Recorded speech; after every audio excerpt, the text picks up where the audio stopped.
Exam ரிசல்ட்டுக்கு நான் இவ்ளோ பயந்திருக்கேனா இல்லையான்னு கூட தெரியல. பட் ஆனா இந்த மே 4 வரப்போற எலக்ஷன் ரிசல்ட்டுக்கு நான் ரொம்ப ஆவலா இருக்கேன். கண்டிப்பா நீங்க எல்லாருமே இந்த எக்ஸிட் போல் ரிசல்ட்ட பார்த்திருப்பீங்க. ஒரு ஆர்கனைசேஷனும் குடுத்திருக்க சர்வே பார்க்கும்போது ஒரு மாரி வித்தியாசமா இருக்கு. நம்ம நினைக்கிறது நடக்குமா, நடக்காதான்னு தெரியல. கான்ஃபிடென்ட்டா இருங்க சார். நல்லதே நடக்கும் சார்.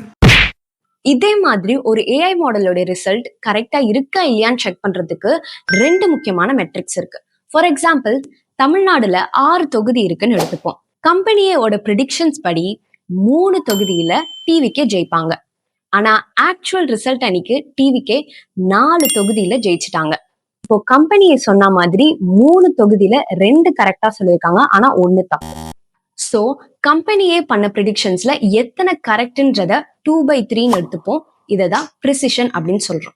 ஆக்சுவல் ரிசல்ட் அன்னைக்கு டிவிக்கே ஜெயிச்ச இந்த 4 தொகுதியில எத்தனை கம்பெனியே கரெக்டா சொல்லியிருக்காங்க அப்படின்றத 2/4 எடுத்துக்கிறோம். இததான் ரீகால் அப்படின்னு சொல்லுவாங்க.